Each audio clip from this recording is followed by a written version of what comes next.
बोलो बोलो छठी मैया की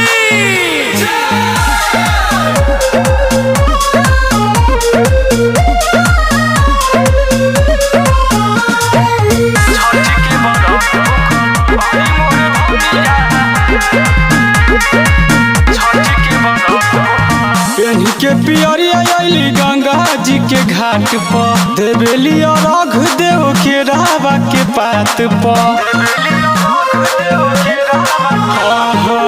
पेनी के पियरिया आइली गंगा जी के घाट पर देवेली अर्घ देव के रावा के पात पर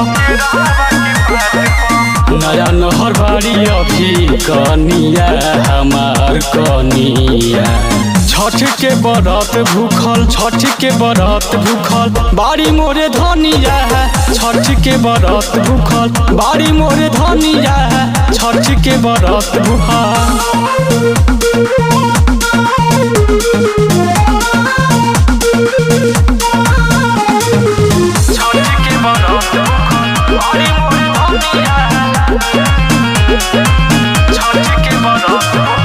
रउए सहारे भूखल बाड़ी मोर बरत जी गोदिया में ललना इनका रहस खेलत जी रउए सहारे भूखल बाड़ी मोर बरत जी गोदिया में ललना इनका रहस खेलत जी दूर क दिन कर परेशानिया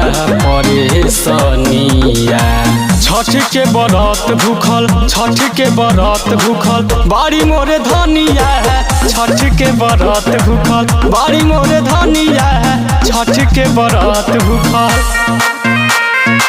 छठ के बरत भूखल छठ के बरत भूखल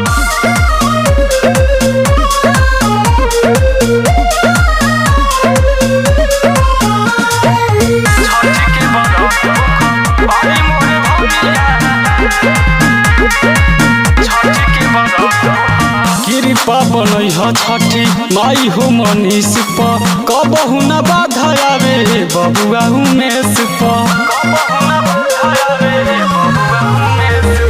कृपा बनई ह छठी माई हो मनीष पर कबहू न बाधा आवे बबुआ उमेश पर निक लागे गंगा जी के पनिया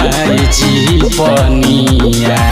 छठ के बरत भूखल छठ के बरत भूखल बाड़ी मोरे धनिया है छठ के बरत भूखल बाड़ी मोरे धनिया है छठ के बरत भूखल।